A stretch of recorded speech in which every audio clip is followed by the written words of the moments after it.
This episode is brought to you by FX's Dave, starring the one and only Dave Bird, also known as rapper Lil Dicky. This season, Dave is headlining his first ever tour and looking for love along the way. But as he and the gang crisscross America, they discover firsthand how often fame puts pressure on love and friendship. And of course, some famous friends drop by, like Killer Mike, Jack Harlow, Travis Barker, and Demi Lovato, to name a few. FX's Dave premieres April 5th on FXX. Stream on Hulu. I'm Sarah Burke, and this is the Women in Media podcast. My guest today is Joëlle Bertrand. You said it so much nicer. Can you please do it for me? En français. En français, Joëlle Bertrand. Oh, such a sexy name. So you are the senior music curator at Amazon Music. You have a pretty big history in the Canadian music scene, talent buying, A&R at Universal, and here you are now programming strategy. I want to go back to the beginning, but I also am very curious right now, what's day-to-day like? What does the job as senior music curator entail? I would love to tell you that everything that I do is I listen to music and this amazing earphones, but no. So there's a lot of strategy. There's a lot of listening to the music, obviously. Like I go through I want to say, I think 300 to 500 releases a week and kind of see what makes sense where and what content is going to go on which playlist, station, etc. And then there's another part, like I was mentioning, strategy, which is just understanding what content that we need that is missing maybe on our platform, what people are asking for or looking for, and maybe filling those gaps. And also then there's also meetings, artist meetings, which are personally my favorite. We try to make as much time as we can for artists to come in and just play music for us and explain to us where all this creative is coming from, and also work with the labels, etc., for their timeline, etc. So we do a lot of that. That's pretty much my day-to-day on a daily basis. Sounds very similar to a role that I was doing at SiriusXM. And of course, the partnerships is a big part of it and so much fun, right? Exactly. Amazon came to Canada in which year? And then when did you join the team? How long have you been there? So I've been here a little over 2 years. I started middle of the pandemic, so September 2020. We have been in Canada. It's a couple years before, so I feel it's 3 years before I was there. You were at Universal right before that and working with Evenco. I wonder if we cross paths. I used to do a lot of coverage for Osheaga just from the radio stations I've worked for in the past. How close would you have been to someone working in radio at one of the festivals? I feel like we definitely crossed paths. Your name is more familiar. I feel we've met many times. So that's definitely happened. I did, I would say, I would talk to radio people, maybe not on a daily basis, but I think because I was booking, I was and also Osheaga, when I started, we were such a small team that everyone had a lot to do in every little aspect. So yeah, I feel we definitely crossed paths at some point. At some point, yeah. So what would you say from, your Evenco days or your Universal days has really prepared you for the role that you're in now? Yeah, it's so crazy because every time I have a new job, I just think that oh my God, I don't have any transferable skills. But then programming at the end of the day is the same a little bit everywhere. You just kind of are changing hats a little bit. But I do our brand new music playlist every Friday, which is a big endeavor because it's that's the playlist everyone goes to listen to for new music. So I put a lot of pressure on myself and making sure that that has to be the best music of the week. And I think when I first started it, I was oh my God, I'm building the Osheaga poster, sitting down and looking at the artist. And it's not necessarily the biggest artist at the top, but what's the moment, and also diversity of genres, diversity of you want to make sure that you're hitting this the big artists at the top, but you want to have a bit of music discovery. So there's a lot of things that overlap. And I will say on the A&R side, I think it's understanding your audience and understanding the music that they're going to enjoy. So I think a lot of A&R was you're talking to the artists and making sure that you're developing the best music for them. But you also have to keep in mind okay, who's their audience? Who are we speaking to? Are they going to relate to that music? So I do the same on my day-to-day of okay, cool, I'm creating this content. Who is our consumers? Are they going to enjoy it? It's it's not necessarily just okay, what's the biggest song right now in the world? It's no, are they what's going to speak to them? So there's a lot of transferable scheme of at the end of the day programming, you think about who are you talking to first, and then you kind of work backwards. And that's like 100% what I do every day here. It's like, who's going to be listening to this content? And like, I do like make sure that everything is very localized, that it speaks to Canadian people, that like we have Canadian artists. I love being able to support Canadian artists. And like what's great about my team and like our programming team, like we share a lot. So I'm able to like pitch a lot of artists Canadian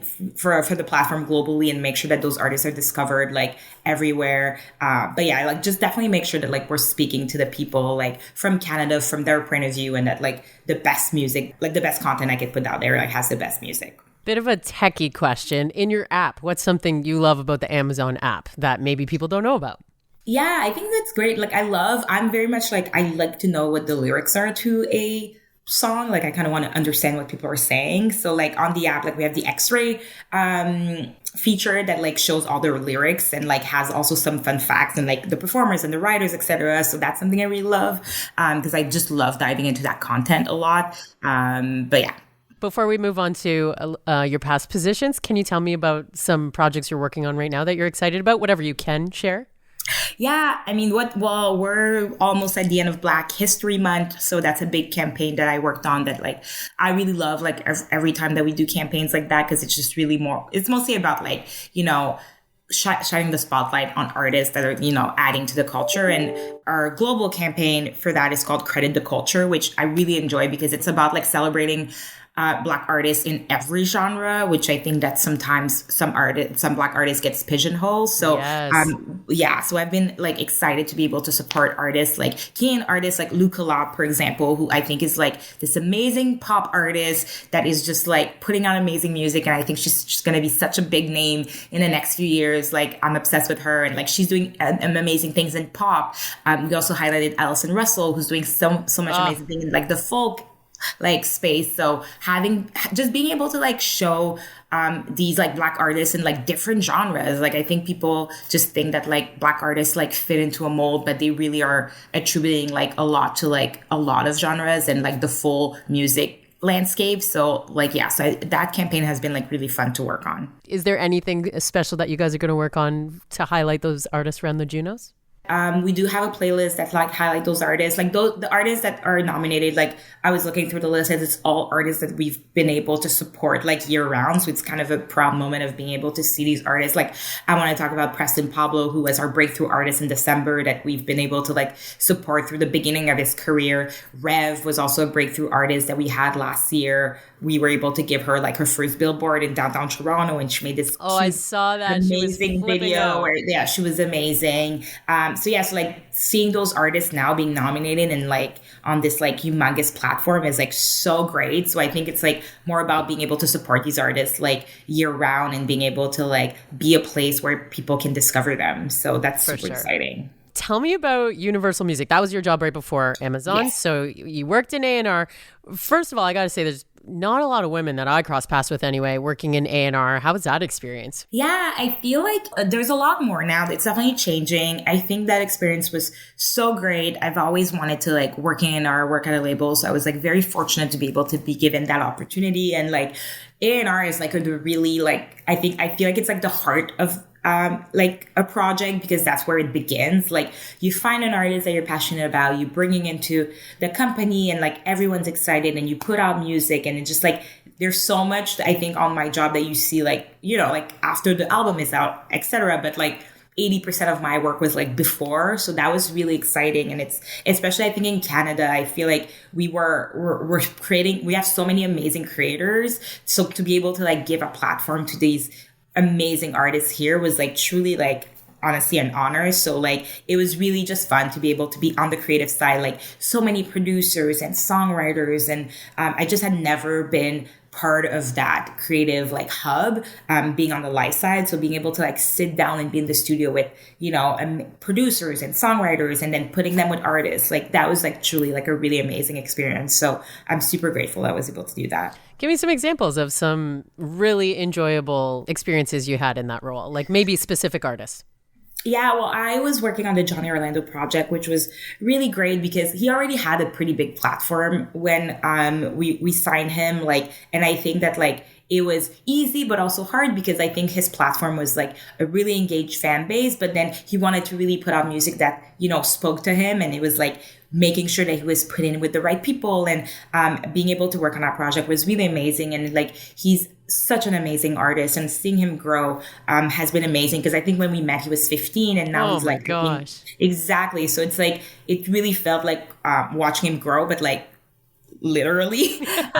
So it was really great. And he's being so successful now. And like, it was just enjoyable to be part of that project. And I think that like, you hear his evolution, and he's really coming into his own. And like, his latest project, like, I didn't work on obviously, but to being able to see it and how it's succeeding, it's like really great. And yeah, the whole project and working with him, and also like his whole team and our whole team, like we became like this big family of working on the project. That was like really great. Cool. What about someone that was already established that you ended up working with, and how that was very different from working with Johnny, who was in the early stages of his career?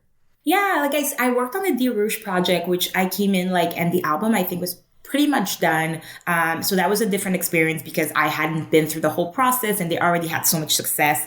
People already knew them, people loved them. So they're just such an amazing band. Like, they were so nice to like let me into the groove and like listen to my opinions, being like, I was like, I just came into the project, but I think we should maybe do this and this. And the album ended up being really great. So that was just like a different way of working, because they know what they were doing. They already know who they wanted to work with.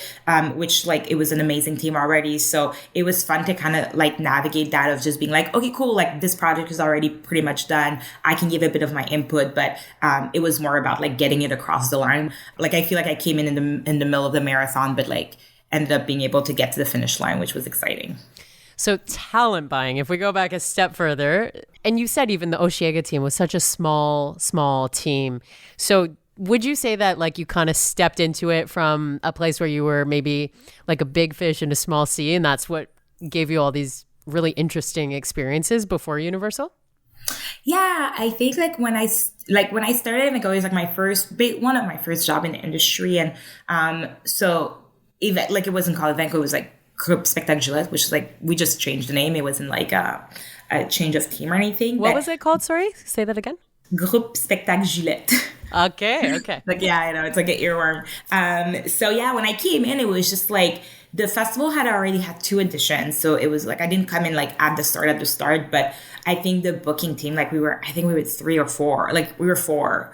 And it was definitely much like Osheaga. It was like this project on the corner of the table. And like, we were working on, arena shows and year-long shows. And I think there was Coachella was obviously already there, but there wasn't that many festivals the way there is right now. So I really loved it. I love going to festivals. So I was really able to like bring a lot of like my expertise to it. But I think it was a perfect storm of just like the team being really passionate of making this an amazing festival, but also the world just becoming like aware of festivals and wanting to go. Festival culture. Like, yeah, like it wasn't a thing when I started, like it truly wasn't a thing. But now I feel like people get dressed up and like it's this whole thing. They don't even care about the lineup anymore. But I think like it's credit to like my old boss, Nick, who like really was like the champion of this festival, and seeing him like go through all the roadblocks and hurdles to make that festival happen, like will like follow my entire career. Because if that is like the testament of resilience of like I think people don't understand how hard it is to build a festival from the ground up, building a brand from the ground up, especially at a time like Montreal is like this small city. It wasn't like New York or LA. And also I think to credit a lot of the artists, the first few years we had to convince, I think the team was able to, we swayed the artists with, amazing catering, and Montreal is like just an amazing city to visit. So we were able to like get some artists like that. But I think my old boss was definitely like the North Star to make things happen, but also our team just to being passionate and like working relentlessly to be able to get, a festival experience that was like, it was about the artist, but it was also about the experience. And I think that's the way the festival has been able to succeed. Is just like, it's not just about putting like the biggest act on earth on a stage. It's about like, what else? There's arts, there's food. You're in this amazing city. Like, what is the flavor that we can get, like that we could feel when people come in? And working on Osheaga was amazing, and it was like just really I learned a lot from understanding the audience of like putting like, again, it's not about always the biggest artist. It's like, what are people really want to see? Like what makes sense for the people that are coming and buying tickets to this? Yeah, kind of what you said at the beginning, like your audience sort of changes in all the jobs. Like, okay, am I talking to the person programming the music, or am I talking to the audience directly consuming the music, or the audience directly seeing the show, right? Exactly. So it's all, at the end of the day, everything is all about who are you speaking to, your audience. I've got more with Joëlle Bertrand of Amazon Music in just a moment.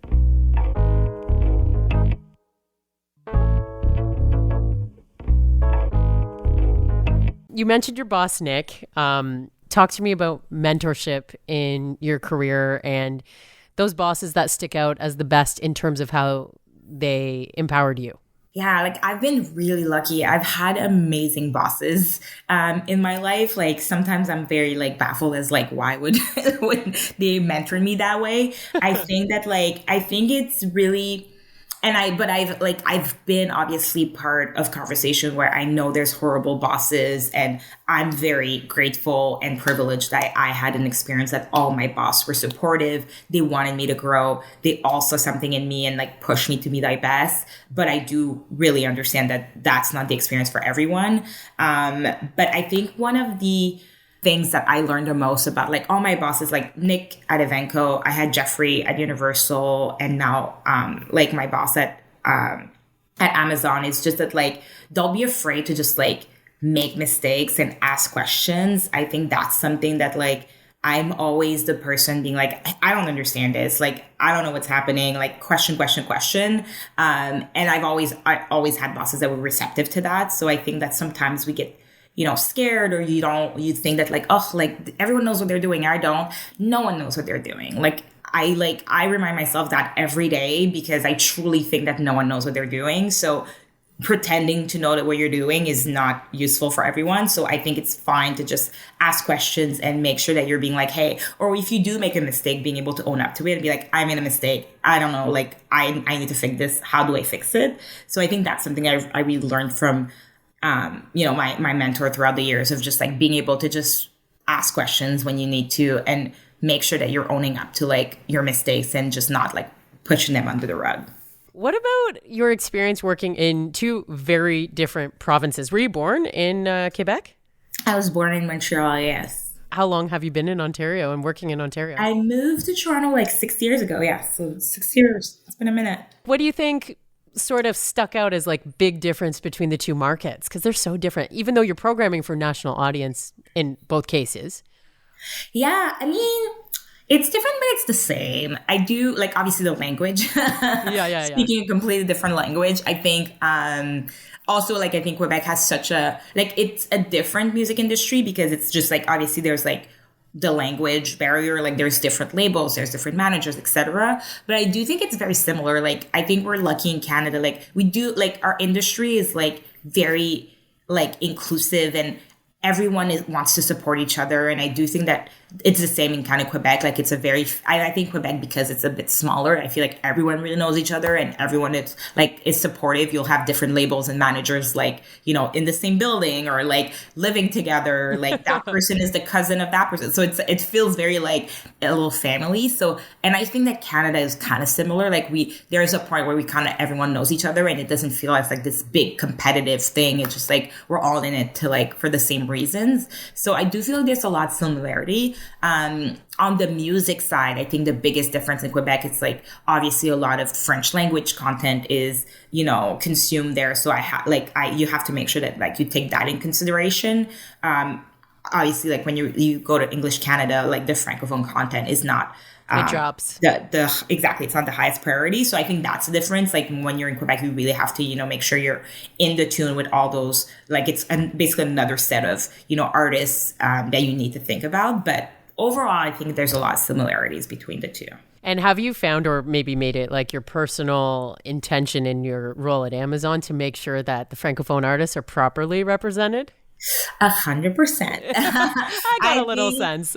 Yeah, I mean, I think it's just like important as part of our landscape, and I think like there's so many amazing artists, and it's not even just French language. Like artists from Quebec in general. Like if you look at Charlotte Corday, which also is an artist we've been able to support so much, like winning album of the year at the Junos was amazing. Like I've booked her at Osheaga like thousands of times, and sometimes I think when you're in Quebec, you don't even think about it. You're like, oh yeah, like this is our Quebec darling. But then seeing her success across the country is like so amazing. So, and there's I could name millions of artists from Quebec, French or English language, that I think that a lot of people enjoy in the rest of Canada. So I do kind of make sure I keep that in consideration, just because I do think the artistry there and people enjoy it. Like there's a lot of artists that, overlap that people maybe just not think about. So like I definitely make sure that, they're at the forefront of everything that I do.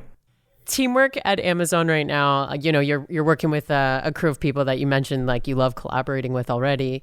How do you guys, approach those big projects right now? What are you finding, especially like with remote work, the hybrid model, how to keep the team tight and on the same page? Yeah, like I started in the pandemic. So I think for like everyone that maybe started in the pandemic, it's hard at first, through Zoom or through online. Your onboarding would have been on Zoom. Exactly. Like we were fully in lockdown when that happened. But honestly, it wasn't that bad. Like I think that it's funny because I think like now we're like, oh my God. But now I'm like, it's really like you just make the time. We have like Zoom hangouts, and I'm lucky like a few of the people I work with I already knew. So it truly wasn't that bad for me. I know for other people it might have been different. But I think what's great is that everyone has strengths and weaknesses, and we're able to like collaborate with our strengths. And I'm very good at some things, and I'm bad at some things. And I feel like what's great about our team, like everyone's able to like thrive in what they're good at, and we all complement each other, which is like mind blowing. And it's like, I'm not saying this just to say this, like we really do. Like something I'm really bad at, I'm like, oh, I can't do this. My coworkers be like, oh, I'm great at this. So it's been really amazing to just be collaborate that way. But yeah, I think that's like the new normal of just having to do a lot online. But again, like we're now, the world is kind of opened back up. So we're able to like go into the office and collaborate and go to concert. I think going to concert was like the thing I missed the most. So being able to do that again is really amazing. I will never take that for granted again. So yeah, it's been great. Yeah. Oh, do I feel you? With Amazon, a lot of the like playlisting and music programming is now starting to filter into these other content pieces. Okay. Like I'm thinking of like video. I believe it was The Weeknd, right? Didn't you guys do a big thing with The Weeknd album launch about a year ago? I did a lot. You have to be more specific. The whole video production where you could watch it in your Amazon Prime app. And, yes. Those cross-promotional items that other teams are getting involved with. Mm-hmm. Where do you see like the future of what you're doing going? Like there's going to be more collaboration for sure, but like how are you taking what artists do and what starts as just a song and taking it on a journey? I think that's what's really exciting about my job and like the role that I'm in is we're able to collaborate with all these amazing levers at Amazon, whether it's Prime Video, the Alexa, the fashion, and the retail. So that's so exciting to be able to have those, levers that we can, help support artists with. I think a lot more will happen in the future. I think exactly what I can't speak to that, but I definitely think that this is something that is our strength. And I think that it's really amazing that we're able to have those levers. Like it's not just music, it's like everything that we can bring to the table. And yeah, that's super exciting.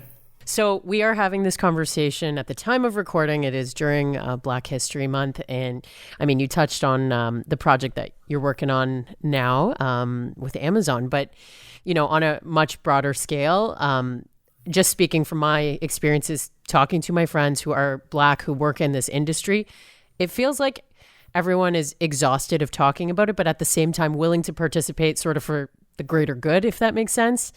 So, I mean, this is a white girl asking you this question, but how do you think as an industry things are improving and where do you think we are falling behind? Yeah, I mean, I think that things are improving. Like we have, like the fact that people are having this conversation is so important. I think that, I don't know if you're familiar with Advance, but we work a lot with them. And I think what they're doing is like, honestly, an amazing, amazing job at, keeping the conversation going.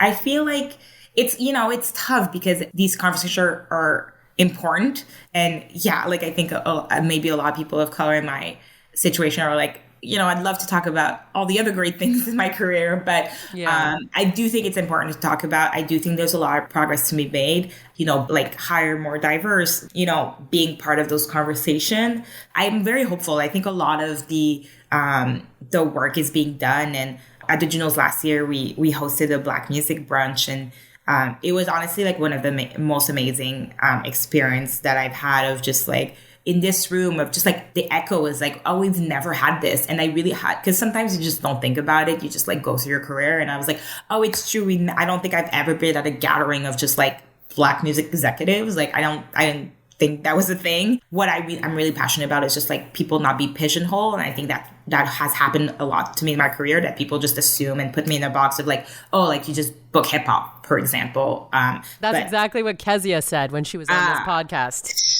So we had the same, me and Kezia have this conversation all the time of like, she's a classically trained piano player, which like for me, it's not like, I'm like, oh, like, yes. And I think that's an assumption like people have for me. And I had to fight it a lot for my career. Like I obviously like, I do program hip hop. I love hip hop. I think that's like an amazing genre, but I'm way more versed in punk rock than I am in anything else, I think. Yes. Exactly. So like, I think now it's happening less and less because, well, I'm lucky enough that now I've had a career of like people see like my work and they know it's not just like in one genre, but I want to make sure that like the next generation is also not pigeonholed, and people should be hiring and thinking of people of color in every, aspect of, music industry. It shouldn't just be like, oh yeah, we're hiring a hip hop person. It's like, no, like, you could have, you could have a rock person that is a person of color. Like those things happen all the time. So I think that's something in my career that's probably been something that has happened to me a lot. What about as a woman? Has there been any situation you can think of where you were like, why the hell is this happening right now? I am just disqualified. Yeah, I mean, a lot. I'm so happy that like now there's so much more women in places of power and leaders, etc. When I came up, there wasn't a lot. I will say for me, like the obstacle sometimes it's just been like the assumption that, you're not going to be taken seriously, or like, especially in the live world, like I would do a lot of settlements, and like the tour managers would always be like, okay, when's your finance person coming? And I'm like, I'm the finance person. I am the person. Exactly. So those assumptions always happen, and it is frustrating, but I do feel like I haven't felt that in a minute. I know it's still happening. I know a lot of women are probably hitting a lot of walls, but I do think it's gotten better. I do think that people are having this conversation. There's a lot more women leaders. I'm surrounded by amazing women that are thriving in the music industry, and that makes me really happy. And I think what's been great as well is that like we're really cheering each other on. I feel that so hard right now. Right. And I feel like that's such an important thing of like, we're all like, somebody gets a job and it's like text message and congratulations, or somebody gets, I'm like looking at the Women in Music honors. Like I was looking at the list and I like knew so many women on them, and I like texted them individually, like, congrats, like so happy to see you on there. And I saw it all over Instagram. And I think it's so important that like these women feel supported, like when you see those things happening. You're leading me right into the final part of the recording. I want to hear about some women that you would nominate to come on this podcast, and maybe it's someone you recently congratulated. Oh my God, there's so many. So many. I'm thinking of Erin. Have you talked to Erin Lowers? No. From TikTok. Okay. She's amazing. She's a good friend of mine. I'm thinking about her because I literally just saw that she was like on vacation living her best life, and I was a little jealous. But no, Erin is an amazing, amazing music executive. She's a journalist. She does work in hip hop, but it's not not to pigeonhole her. She's at TikTok now, just working up with artists and just doing a fantastic job. And she is a force of nature. She's so smart. She's so amazing. She is loved by so many artists and so many people in the community. And I think her career path is like, I know she had to work really, really hard to get where she's at, but she still like continues to work out. She continues to support women. And that's something I really admire about her. So yeah, Erin. Okay.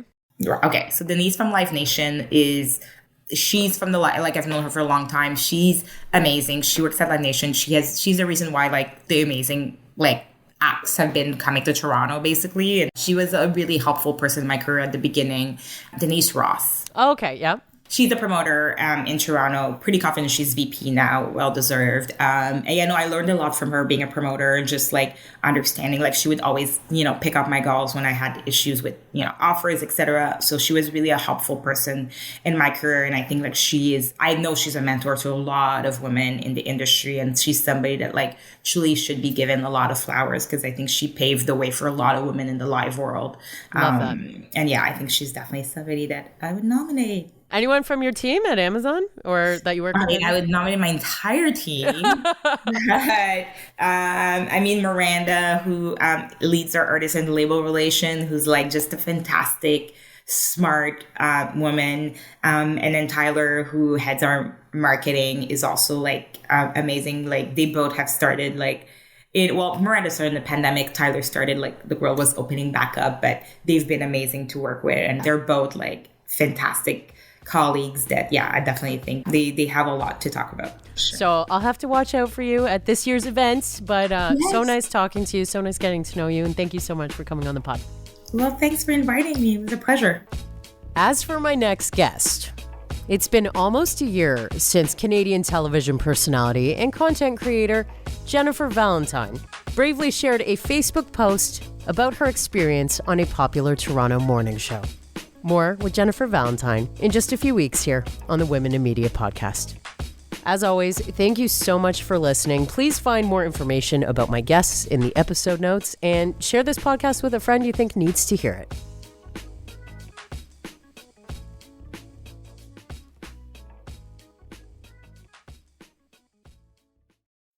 Hi, I'm Matt Kundle, host of the Sound Off Podcast, the podcast about broadcast. Every week since 2016, we've been bringing on broadcast leaders to talk about their experiences in radio, what they've seen, and where they believe it is all going. If you live and love radio, subscribe to the Sound Off Podcast with Matt Kundle wherever you get your podcasts. Another Sound Off Media Company podcast.